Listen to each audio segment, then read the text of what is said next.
So if you've been watching YouTube for any length of time, you will probably have noticed that unboxing videos have become reasonably popular. And you know me, I'm not one to stay off the bandwagon for long, so I thought I might join in the fray. That being said, now I'm sure you're familiar with the concept of unboxing videos. Basically, it involves a YouTuber who will then take a product, for example, the Loot Crate, the 1UP box, or maybe the latest piece of gaming hardware, take a box of it, and then open the box and demonstrate said products or devices to the YouTube audience and the world and for all to see, or whoever cares to pass by. But I'm not going to be unboxing a Loot Crate or a 1UP box or whatever. Today I'm going to be unboxing a World War II respirator. Now I recently came across this and thought that it might be worthwhile to do a video on it, if not for the sake of remembrance and history, if for no other reason. A little bit of background. These World War II respirators were given to every civilian who lived in the UK to protect from toxic gas attacks from invading forces. This was a very, very real fear at the time, and it is certainly pause for thought to think that at one point the government actually issued this last line of defence to every single person, knowing that they could very well end up using it. And it certainly has hit home to me that it certainly harkens of a much more serious time, if nothing else. So the box itself is it looks like a pretty plain cardboard box, although the first thing that you do sort of notice is that the cardboard is substantially thicker. It's not corrugated or anything like that. It's just you can tell that it's a good quality cardboard box. I know it's a bit of a strange thing to say, but this has lasted for a long time and it's in perfect working order, even though you can see that there are little holes here on the side of the box where you'd put a string through it so that people could carry it around their necks and sort of over their shoulder and all that kind of thing. And if you look at any World War II films, or World War II civilian film, as in films of civilians during World War II, you will see people carry around these little boxes, and this is what's in them. Or what I'm about to present to you is what's in them. Now, this is one of the most common historical artifacts around, actually. I mean, they were issued to everyone.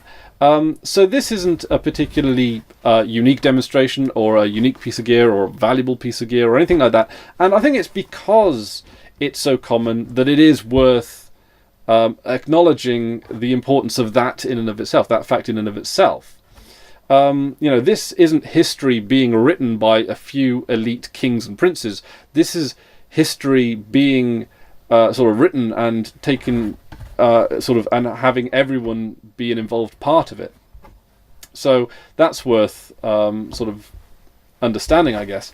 So when you open up the box, initially, it doesn't sort of turn into anything fancy like the Loot Crate box does, but it does have instructions on the lid, which you can always respect, because instructions often get lost, especially when things are moved around a lot.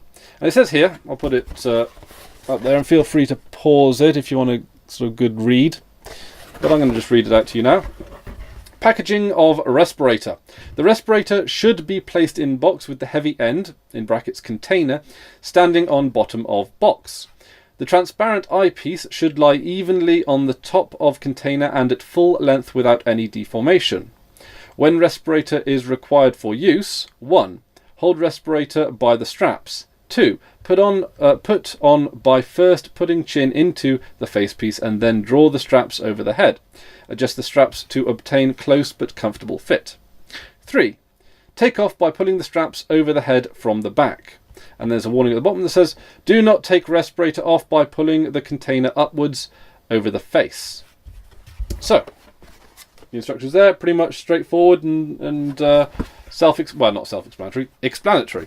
And then you open it up, and you've got a little, this is what sort of comes as. So you've got a little bit of cardboard there holding the respirator piece.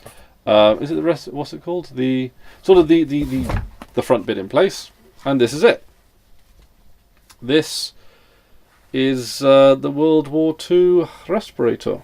There's a few numbers on the front there that basically are its serial number, its batch number, and I don't know what Clyde 639 is, but I would imagine that's sort of its number within the batch, I can only guess.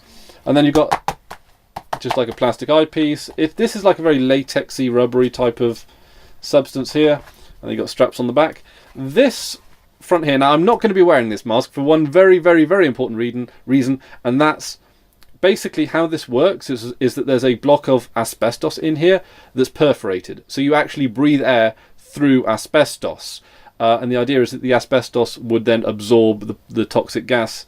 That being said, though, this was before the days when we actually realised how poisonous asbestos was to you. Obviously now we know that. Would never have used asbestos for these masks. So that is a World War II civilian respirator. A little bit more interesting than what you might find inside of a loot crate, especially if you're interested in any kind of history, at least modern history. So, thanks very much for watching. Let me know your thoughts down in the comments section below. Let me know if you've got any stories to share or anything like that. And that's about it from me. Until next time, I've been Chris Ware, and you've been awesome. Take care now.